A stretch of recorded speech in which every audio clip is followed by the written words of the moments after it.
Hi everyone, it's Suzanne with Love and Pieces. Thanks for stopping by my channel. I've got a quick little holiday craft for you. We're heading up onto the Christmas holidays, and so this is something that you could use for home decor. You might even be able to use it as like a last minute teacher's gift or a stocking stuffer. So I just wanted to share this project with you. The original project came from Ann Wheaton, and I will link her original video in the description below. She created a strand of garland lights using LED lights and the Stampin' Up! Humble Home stamp set and punch, and it is just adorable. I think she put the video up about a month ago, and I had been trying to figure out how to use the Humble Home with tea lights to make individual little tea lights as table decorations. And when I saw the strand of lights, I thought, oh, that's genius. That's a brilliant idea. So I did put up my video about how to do the tea lights, but I wanted to also take a stab at doing the garland lights. So I've done a couple things different, and I'll share with you my tips and tricks and what I did, but I do want to give credit to the original video, and that is Ann Wheaton, and it'll be linked below.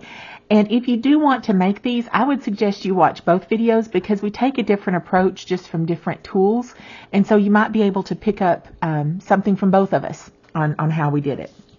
So the first thing I want to point out that I did differently, she just used the Humble Home punch, and she used it on all the lights. I wanted to do more of like a gingerbread cookie theme. I wanted different lights all along the way. And so I actually went back into my Stampin' Up! Products and started looking for some other things to use. So I, of course, pulled out the Humble Home punch and stamp. Then we currently also have a star stamp. See if I can get the glare off of it. A star stamp that's available, and there is a stamp. I keep calling it a stamp. This is a punch. This is the star builder punch, and there is a stamp set that goes with it, and it kind of like turns these into people, like Mr. and Mrs. Claus, kind of that shape. And I wasn't crazy about the stamp set, so I didn't buy it, but I did like the punch, and that's what I've got. And even without the stamp set, I think it's going to be easy to turn this into a gingerbread cookie. The other one I thought about using and really planned on and tried was the truck builder. This is a punch that came out last year. I absolutely love it. I love the red truck idea for Christmas. But it just didn't translate for this project. It's too long and narrow, and it doesn't fit with the theme of the rest of the lights. So I made a couple of these and then actually wound up taking them off before I did the video because I just didn't like the way it looked. It didn't seem to fit in with the rest of them. So I went back to my punch collection, and I found a retired gingerbread punch from Stampin' Up! And I'm not sure how old this is. I do not have the stamp set for it. I just somehow wound up with just the punch. But this will work really well for that gingerbread cookie, and that's what the strand was missing anyway. So I'll show you how to use this as well. One of the other things that I want to point out different between Ann and myself, she used a different set of lights. Hers were thinner. She even linked gave the link to be able to purchase them. This is a set of lights I had in my stash, and so I'm going to go with what I have. And I hit a couple little issues because this light part is actually thicker, and I'll show you how I kind of overcame that or talk you through it. But again, if you're using a thicker light, maybe I've got some tips to help you. If you're using a thinner light, go check out her video. And if I was going to do this again, I would actually buy her lights because I think they would work better just because they're thinner. Okay, so let's start with our first piece, which is our Humble Home stamp. And she used, man, that's dirty. She actually used Versamark ink and embossing powder to heat emboss her image. I didn't want to go that far. I kind of like the idea of it looking a little bit more like just, I don't know, rustic, more of a hand-stamped look. So I'm going to go with white pigment ink, and this is the Stampin' Up! White. It is a very, very thick pigment ink. But I know it works really well on dark cardstock. You get a good impression, so that's what I chose to use. So the first thing we're going to do is ink up our stamp. Now, I kind of had some some dry spots in my pad. It's new, but the ink hasn't moved around really well yet. Make sure I've got it inked up good. And then we're just going to stamp onto our gingerbread cookie colored cardstock. Mine's cinnamon cider. And with the pigment ink, I do like to let it sit there for a second to kind of absorb and make sure that I've pressed the entire stamp down. If you've got a stamping tool like a Stamparatus or a Misty, this would be good so you can come back and hit it again if you need to. But I've had pretty good luck and not had to re-ink any of them or try to restamp them. So there it is, if you can see it. Nice pretty image. Close up my ink before I do some damage. And I'm going to go ahead and clean off my stamp. That pigment ink is so thick and it doesn't dry super fast, but when it does dry, it's hard to get off. And because it is so thick, it gets down into all the little grooves of the stamp. So you really want to clean it off good. I like my chamois for my photopolymer stamps, but in this case, I found that pigment ink, I don't know if it doesn't dry or if it just sits there too long, I don't like using the pigment ink on my chamois.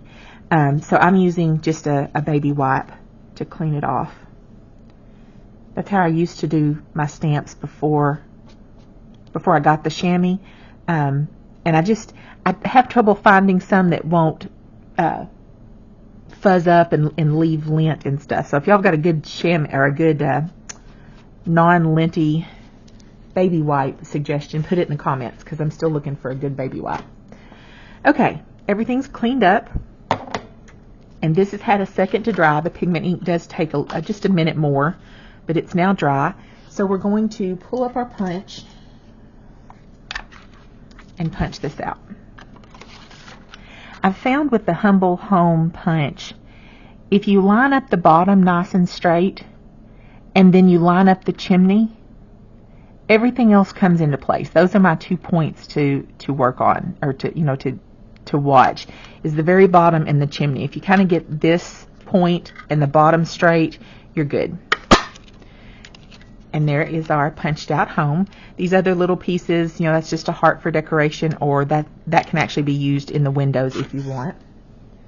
But we don't need those pieces, so we'll just let them fly. And you're actually going to need 2 of those shapes, one for the front and one for the back.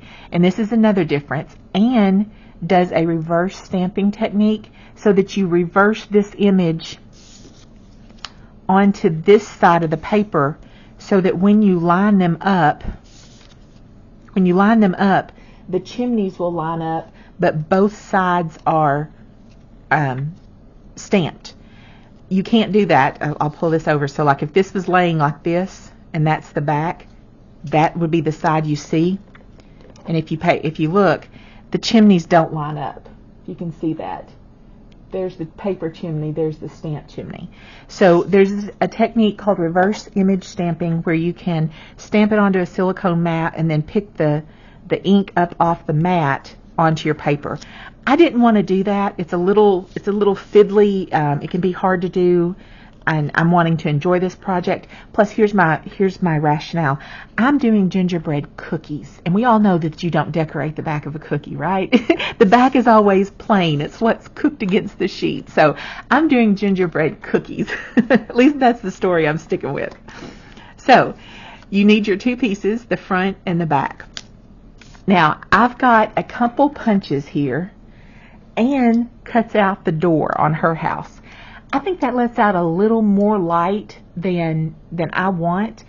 I like the idea of it kind of being a shadow. So I went to my stash and I found 2 punches. I think this one is a 1/4. It might be 1/8.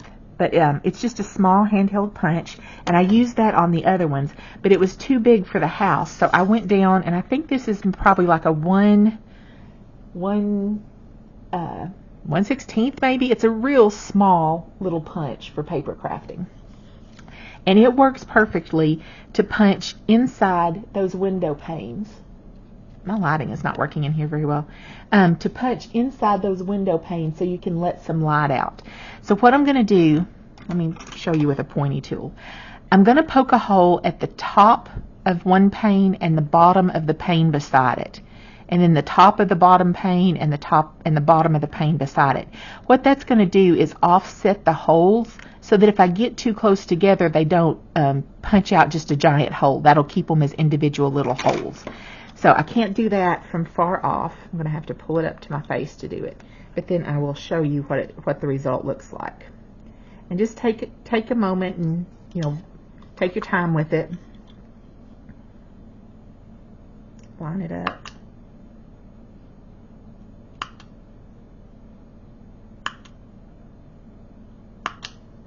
Okay, so hopefully you can see that. It's put the holes in the window panes just to let a little bit of light shine through. And I'm going to do the same thing on the other side. Top and bottom, and then top and bottom.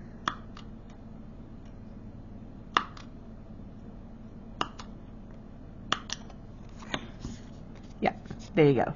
And I do want some light around the top. There'll be light that comes out from in between the two pieces, but I kind of want a little bit more on the front. So I'm actually going to poke holes in those designs to kind of highlight the roof line a little bit. You could follow the kind of gingerbready trim along the edge, but I just went with that center kind of filigree. And I just put some little lights there to create that peak of a roof. Okay. The other thing I want to do to decorate this, I was fortunate enough to get a pack of the real red and white adhesive back peppermints. These came out and instantly went on back order because they are just as cute as they can be and everyone wanted them. I think it was maybe the second time that they were back before I got a pack. But these are just really cute to decorate and stay on that idea of a cookie, you know, with the little candies. Now they do have an adhesive back on them, but I found that they don't stick very well because they've got some dimension to them. If anything catches on it, it'll just pop them off. So I've chosen to add just a little drop of glue. Whoop. See if I can reposition my light. Just a little drop of glue to help hold that candy, that embellishment. And in my glue press, I've got art glitter glue, and it dries clear and matte. So you won't see, I know there's a little bit of a ridge of glue sticking out, but you won't see that once it dries. It will go completely clear. So push that to the side and let it dry for just a second.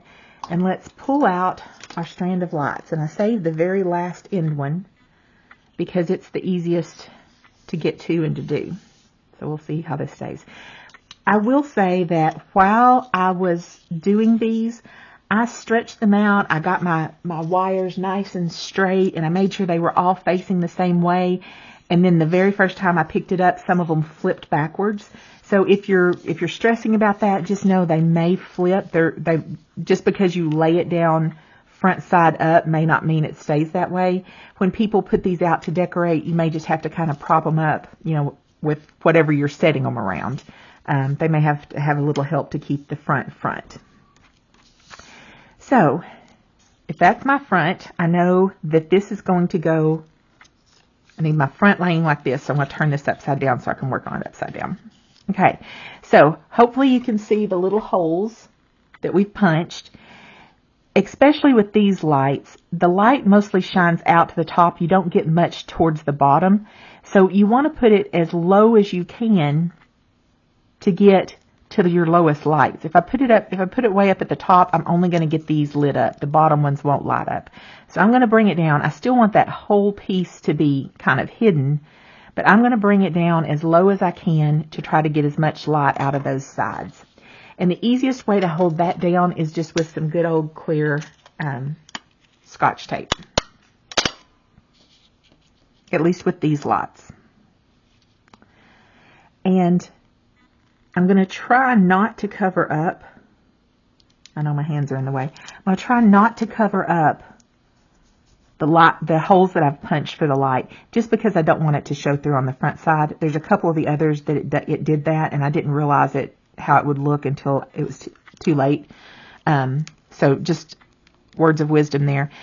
I've pushed the tape down real close to the side and the other side of my light. I want that light held down really tight. I want as much of that tape touching that light piece as much as possible. And then now I'm just going to trim off this extra so it doesn't go over my holes. Okay. Push that down. Now, to hold the two pieces together, we're actually going to use dimensionals. And these are just little foam pieces that are sticky on both sides that can help lift pieces up off your project and give it some dimension. These are the large ones. I found that they fit pretty much in all of them. I did trim some on the sides to get into some small areas, but the large ones pretty much fit where I needed them to fit. I'm going to put these down here at the bottom, and we're actually going to double stack these. As thick as my light is, I need 2 of these to be able to get enough dimension so that it's not rounded in the back. I can't remember if Anne did that or not.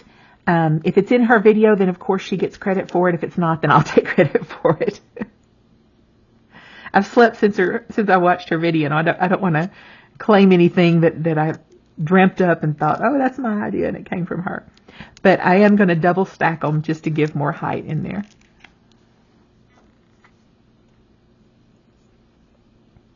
There's a lot of YouTube people, craft people doing things, and I've noticed it too. I kind of get irritated when I see people trying to pass off ideas as their own that actually came from someone else or that someone else had out earlier.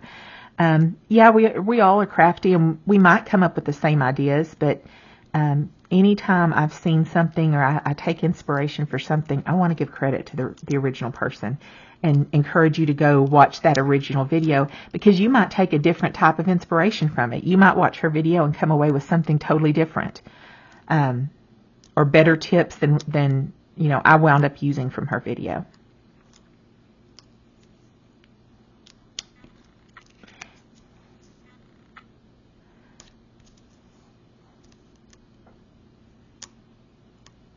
I don't know if I've said it already. This is my second time to try to film this. The first time my phone, I think, actually died. Like the little Android dude popped up on the screen and is laying there with a warning sign on his belly. So yeah, I think my Android might have actually truly died. So I'm struggling to remember what I said the first time and what I'm saying this time.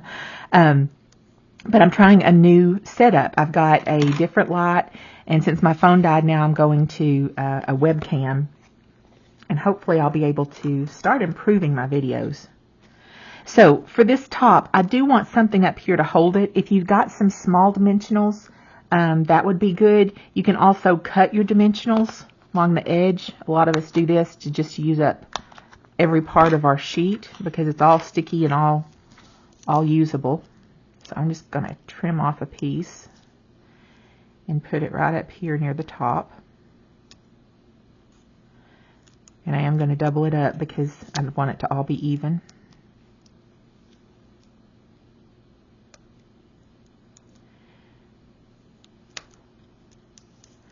And you could put one on the chimney.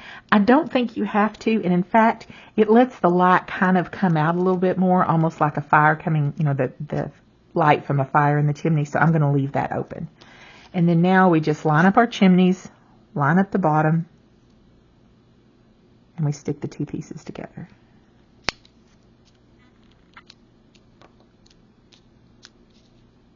And voila!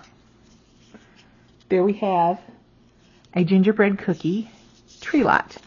So one of the things I didn't share it, and it may not need to. One thing I did on some of the others to help the light, because the light is taped down to the bottom, on some of them it could you could see underneath it. So if you want to put a glue dot on top of that light bulb, not the bulb part, but down here on the stem of it, if you put a glue dot on it that the back can stick to, that will keep it flat better. I think this one worked okay, but that's another tip. That's something I learned. But there's the one using the punch and stamp. And if you remember, I said I did not have the stamp set for the star. So what I did, just like if I was decorating cookies, I just went and got a white. So this is a Paper Mate Ink Joy Gel 0.7 Bright. I love this to draw on dark cardstock. It's a really good white gel ink. And so I took it and I just drew like I would, if this was a cookie, like I would decorate it. So I outlined it, and then I just put radiant lines and another set of radiant lines, and then I poked holes around the lines to give it a chance for the light to come out. So that is hand drawn, so you don't have to have the stamp set. And honestly, if I was a good enough artist, I would love to hand draw the house, just so that they kept that same kind of vintage, rusticy look. I like that homemade, handmade kind of process. Okay. And then the little gingerbread boy or girl. Again, I did not have the stamp set, so I drew on the icing and I drew on the face and glued on the candy for her eyes. I poked out the holes, what would have been her buttons. Those are the holes for the light. I did experiment with poking out her eyes to be the light, and that looked a little bit creepy, so that's where the peppermints went. When I got this done, it looked a little bland up here at the top. There wasn't, I don't know, the head just kind of looked plain. So out of the punch, you get the bow, and I just outlined the bow with my white gel pen and stuck it on, and so I made a gingerbread girl. And I just think that finishes it off a little bit more, adds a little bit more detail to the gingerbread. And then I just repeated those same 3 along the length of my lights. And this is the 10 strand light.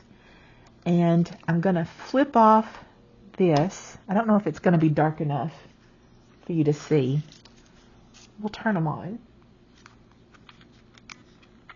But you can see they light up. And if you were in a dark room, you can see the light shining onto my hand from in between. You've got the little lights from the holes that we've poked out shining through. So yeah, this is a really cute, very Christmassy, very, I don't know, vintage, homemade kind of Christmas, the kind of Christmases I like. So I want to, again, thank Anne for sharing that original idea. Hopefully you've seen that you don't have to have all the new product. You don't have to go out and buy what every YouTuber or demonstrator is showing. Look at your stash. And I don't de-stash every time Stampin' Up! Changes a catalog. I've said it in my other videos. I love Stampin' Up! Ink and paper, and that's pretty much all the paper I have now. I've cleared everything else out. But I have stamps and ink, or not ink, but stamps and tools and some punches, and lots of different things from a lot of different companies. I use it all. If I like it, I keep it.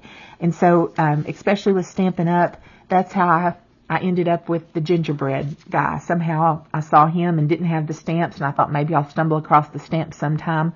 But I picked up the gingerbread guy. So if you've put the money into buying it and you enjoy it and you like it, then let's find ways to use it. It doesn't have to go away just because it's not the current product in the catalog. So turn the lights off.